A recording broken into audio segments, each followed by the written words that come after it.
Hey everyone, welcome back. This is part 2 of my big box video game collection series. We're having a look at all the big boxes that take up way too much room on my shelf and means I can't put any books there, but what the hell. They're big box video games, we know them, we love them, and we spend way too much money collecting them. Anyway, let's not waste any time, let's get straight into part 2. We're going to start off with the legendary, better than the rest, SimCity for Windows. This is the original SimCity here. I remember playing this game as SimCity Classic, just on a basic CD when I was very small, and it was alright, but I was used to 2000, 3004 more than this. But I remember seeing pictures of this jukebox design, and I just fell in love with it. I thought, what a fantastic idea that you could sit down with this jukebox and build a whatever city you wanted, dial up the energy, population, date, budget, everything like that. I just thought, what a fantastic idea that is. And I know that SimCity, the original one at least, had different box arts and that for each different release. I think it was the Amiga one had sort of like a map of a city with all different designs and plans and that sort of thing on it.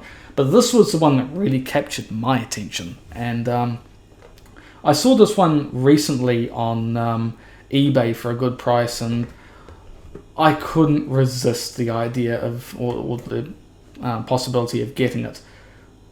A very legendary game.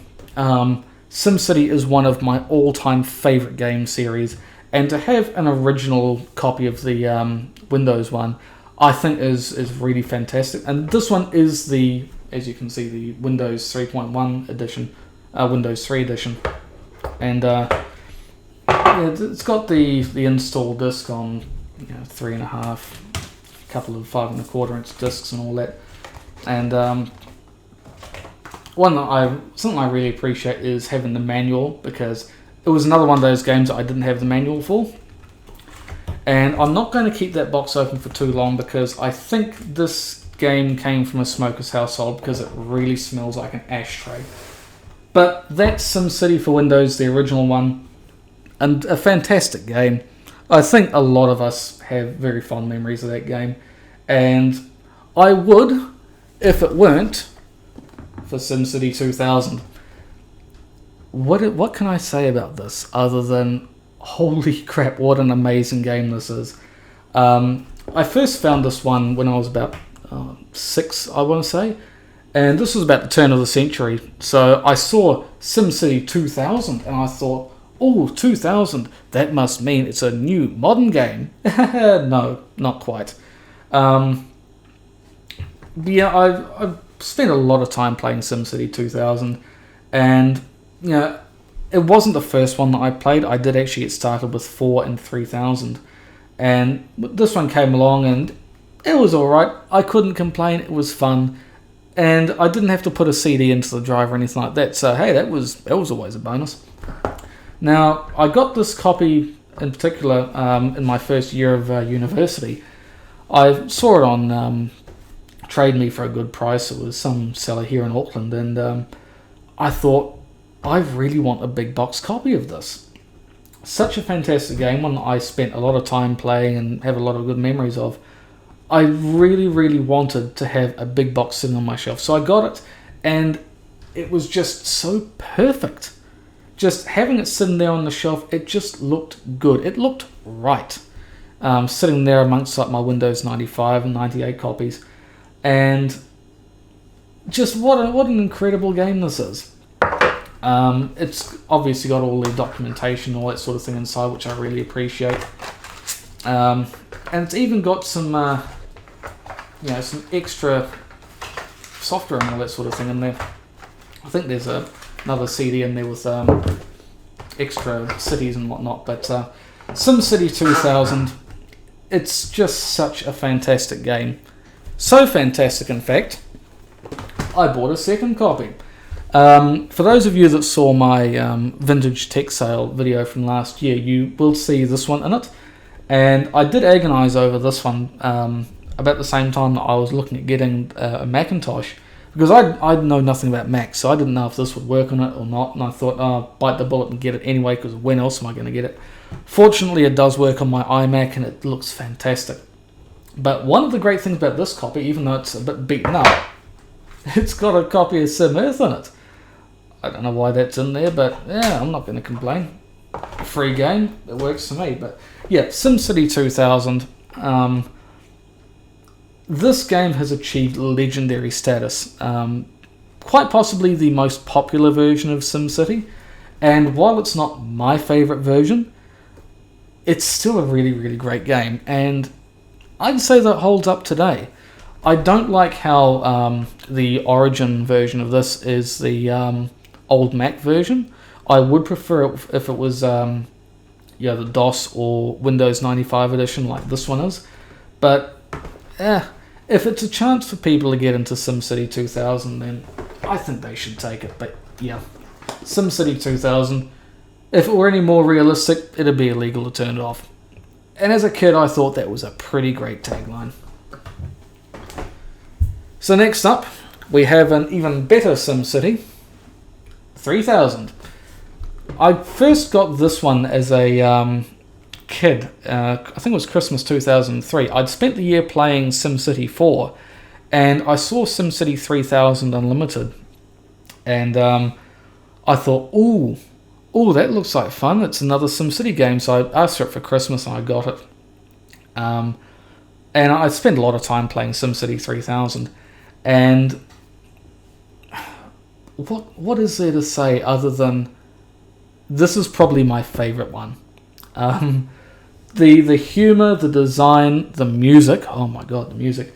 Just everything about SimCity 3000 is perfect, in my opinion. And I got this copy last year off Trade Me, and this one is actually the Australian release, so it's got the Sydney Opera House and the Sydney Harbour Bridge. And I hope that this one actually has the traffic driving on the left and the proper date format, because that's really important to me. There are actually two different versions of this. One where the traffic drives on the left and traffic drives on the right. And for someone that lives in a country that drives on the left, that's kind of important to me. Now, the big thing that I have to say about SimCity 3000 is this game was so important to me as a kid. I actually have 5 copies of it, including the Unlimited one. For no other reason than I just love this game so much. Of all the SimCities, I probably spent the most time playing this one. 4 would be a close second, but yeah, this one was the big one in my opinion. And I just don't know what it is about SimCity 3000 that I love so much. It just seems to have the right balance of everything, I suppose you could say.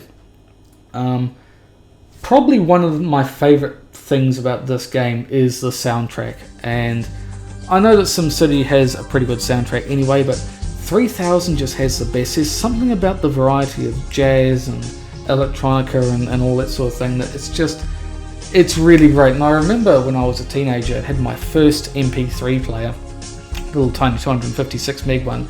I was able to fit the whole SimCity 3000 soundtrack on it, and that was about it. But that's all I wanted to listen to. I just wanted to listen to the SimCity 3000 soundtrack. And even today, I find it so relaxing. Just sit back and just listen to Jerry Martin do his thing. SimCity 3000 is just such an amazing game, and I can't recommend it enough. And fortunately, it is actually on GOG now, which is a godsend, because now everyone can play it. And I think everyone should play it. If you're going to play a SimCity, you could play 4, you could play 2000, but play this one. There's just something about 3000. It's not overly silly like 2000 can be. It's not overly straight-faced like 4 can be. It just strikes a happy medium. And it also features on this compilation here, SimMania 2. As you can see, it's got SimCity 3000, Sim Golf, Sim Theme Park, Sim Coaster. This one, this edition of SimCity, I believe, is a UK one, because the date format is in the correct format and traffic drives on the left, unlike my other copies. Sim Theme Park and Sim Coaster, to me, are just two sides of the same coin. They're essentially the same game, and it's alright, but they never really captured my attention. I could never make a successful park anyway. Sim Golf, on the other hand, though, I really enjoyed that. I really enjoyed Sim Golf. It's a beautiful game. Even now, like nearly 20 years later, it's just such a good-looking game, and it's very hard to find. It's very hard to get it to run, but if you can get it to run, you are rewarded with just something that is so visually pleasing. And I don't think there's many games that are quite as beautiful or as lush as Sim Golf. But yeah, this one is just a basic compilation that was shoveled together just to get games out the door and make money. And this box, I believe, has actually got an old copy of Norton Antivirus in it. Just because I had like the inner box and the discs and nothing to put it in. This box was empty, so I thought, oh, bugger it, put it in there, that'll do. Continuing on with the Sims scene now is The Sims. Probably one of the most legendary computer games of all time. I remember seeing this in a warehouse store. Would have been Christmas, 2003, about the same time as I got SimCity 3000. And I remember standing there just staring at this big box with all these people on it. And, opening the gatefold, and there was all this inside, and it was just, what a neat idea for a game. And bear in mind that we hadn't even had a computer in the home for a year at that point, so I knew very little about computer games. But I can recall standing there just being astounded at the depth and breadth of this game and all the different things you could do. And I ended up getting a small box copy of The Sims and The Sims Unleashed. And as I said in my last video, I was only allowed to play those two expansions because all the other ones, including Living Large, which I have here, were all mature for mild sexual references, which is crap because there are no sexual references in this game. It's as clean as can be.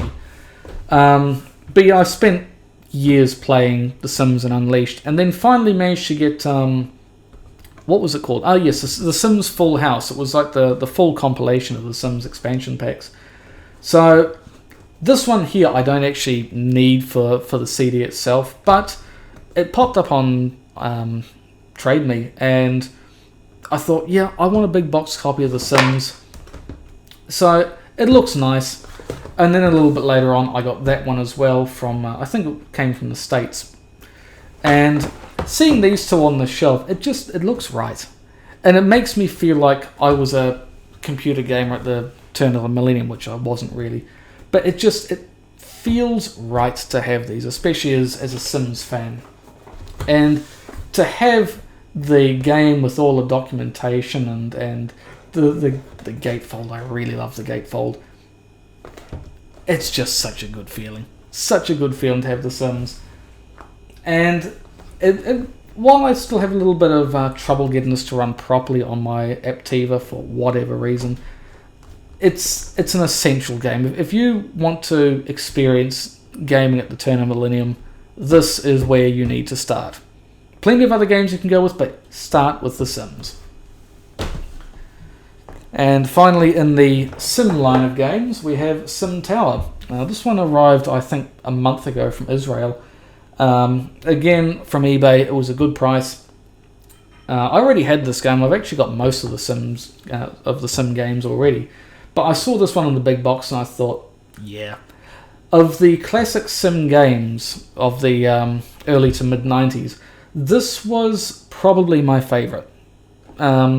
You had ones like Sim Safari, Streets of SimCity, SimCopter, and some of these other ones, but this is the one that I spent the most time playing. It was different, it was simple, and it was fun. And I remember spending quite a lot of hours trying to figure out why my tower was losing money so rapidly. And I've never actually managed to get the cathedral on top of the building, but one of these days I will try and build a 5-star tower. And part of the appeal of this one is that, again, it comes with the user manual, which doesn't say too much I didn't already know, but this is another one of those games that I had to figure out on my own. And I spent way too much time trying to figure out how to get elevators to work. It was quite hard to figure out, and so I had 4-story towers with tons of stairs and all that in them, but when I was finally able to figure out how to get elevators to work, we're off and running. And this one's also quite neat because it's got this little catalogue inside, and it's, got all these different, Maxis games and all that. Sim Isle, what a weird bloody game that was. SimCity, and all these different games that Maxis either developed or they published. And it's just, it's a nice little blast from the past, and to see what was available at the time and what sort of things I missed out on by being born just a little bit too late.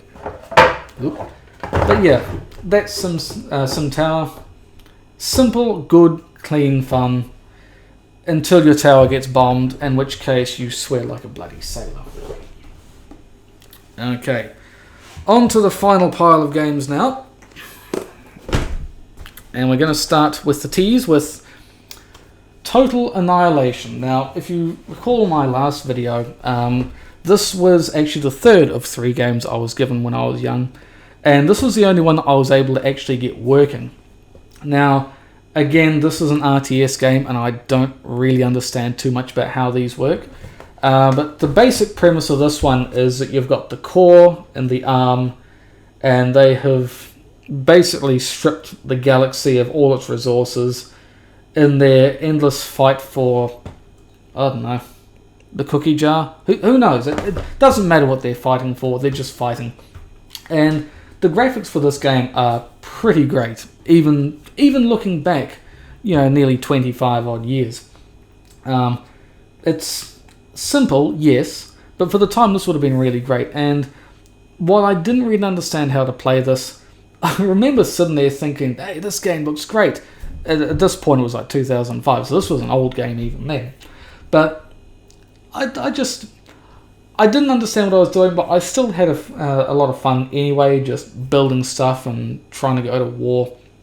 And I recently replayed this, and I forgot how much fun this one is. One of these days I might actually try and seriously learn how it works, but it's an RTS, so I don't exactly have the highest hopes. But yeah, Total Annihilation. Whatever this game is trying to achieve, it's fun. And I can't really complain about that. Next one up is Microsoft Train Simulator. I got this one fairly recently, and I'd actually been looking around for a copy on Trade Me and eBay for a little while. But the price this game commands on eBay is astonishing. I think I saw copies for like $60 or $70, and I'm not paying that on top of duty. But this one popped up for about $15 or $20, and yeah, I grabbed it. Now, this was actually the first game that was bought for my family's computer back in January 2003. This and Taz Wanted. This was for my dad, Taz Wanted was for me, obviously. I remember spending a lot of time just driving trains around, and I was too young to really understand too much about it. But I remember trying out all the different routes, like, you had America, you had Austria, Japan, Montana, England and all that. And it was fun to just sort of drive around in all these different trains and enjoy the scenery and crash. I have a lot of memories of this game. Not the game crashing, the bloody trains crashing. If you were unlucky to go with the default settings on some of these maps, you'd run off the end of the rails at high speed. This Amtrak one was the worst. I think if you go with the default start and finish point, it will send you off the rails in about 30 seconds. It's silly in that regard, but it's still a lot of fun, and unfortunately I have had some difficulty getting this to work on some of my older computers. I was able to get this recently working with my IBM Aptiva once I changed the video card out, and it looks alright, but it's a shame that this game never got a sequel. It was going to get a sequel, and then it didn't, and then it was going to get one, and then it didn't again. We're still waiting more than 10 years later. I think the mantle has been taken up with Trains and some of these other games that have come out, but this is still a pretty fun simulator if you want to just, put on one of the missions where you just ride along or something like that. Or if you want to get more hands-on and drive the Orient Express when there's a murder or something like that. Still really fun. I actually recall when I did photography in high school one year, I did a project on trains, and I went into school on a Saturday morning and I did some photography with this game projected up on one of the walls, and I didn't end up using it, but it reminded me how fun the game is. And man, that was nearly 10 years ago. I'm getting on. Yeah, that's Train Simulator. Getting towards the end now. Tropico. This was another one of the very early games I played once we got a computer in the home, and the idea of running a Caribbean island as a dictator or El Presidente or whatever you want it to be, I just found that really quite intriguing. Obviously, I could see the parallels with SimCity, which I was really getting into at that point. But this one was just a completely different premise, and I spent most of my time cheating my way through the game. I'm man enough to admit that now. But even so, still a hell of a lot of fun. And I've played all the Tropicos since 3, 4, 5, 6. All basically seem to be the one game. But this one and Tropico 2. Man, I spent so much time playing those as well. In between, SimCity and Midtown Madness and some of these other ones, spent a lot of time playing these. And coming back to these games now after all these years, I can actually appreciate them a bit more, especially now that I'm not trying to cheat as much. I'm trying to play them straight. But yeah, I can appreciate the sort of Caribbean setting a little bit more. And this one in particular is actually the base game with Paradise Island and all the special sauce inside. So it's the whole complete game. I've had a look around for this one just out of curiosity online, and I believe that in most other places in the world, this is known as the Mucho Macho edition. But I believe, as I said in my last video, I believe that this is one of those cases where an Australian re-release had a different name. As you can probably see on the bottom there, this one's actually for Australian and New Zealand release. But yeah, Tropico is such a fantastic game. It's just a shame that it doesn't work too fantastically on modern systems. It doesn't have widescreen or anything like that, but it still holds up. The modern Tropico games are fun and all that, don't get me wrong, but this one is just, there's a charm about it. It's not funny like the successive games, and it's not a bad thing. It's a lot more of a serious game than its successors, but I think that makes it a bit more fun in some regards, because, okay, 3, 4, 5, and 6, they're funny, you can have a good laugh, hee hee ha ha, all that sort of thing. But this one is more straight-faced. You sit down, you get to work, building an island, sucking up to the Americans or the Russians or what have you. It's good, simple fun. If you can manage to build things fast enough before the elections come around. And if you can, all power to you. Now, the last game in the series is Zoo Tycoon. Now, this isn't actually my original box. This one only arrived fairly recently, because this was one of the games that my family I got rather early. And unfortunately, my parents threw out most of the big boxes. And it really broke my heart, because I really liked the big boxes, and I liked having them, I liked looking at them. But my parents said they were taking up space, so the jewel cases were taken out and the boxes were thrown away.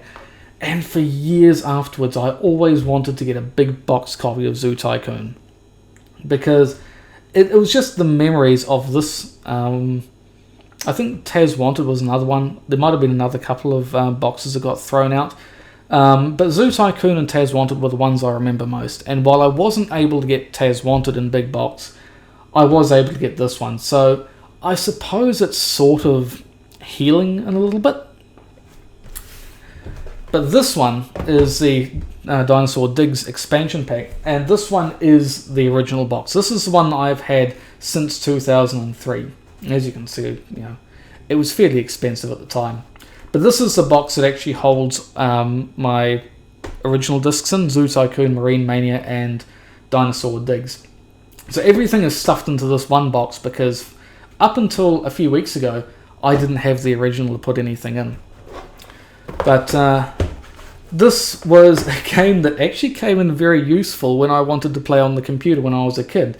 Because my parents, didn't want me playing too much on the computer, I had to think, how can I, play games on the computer?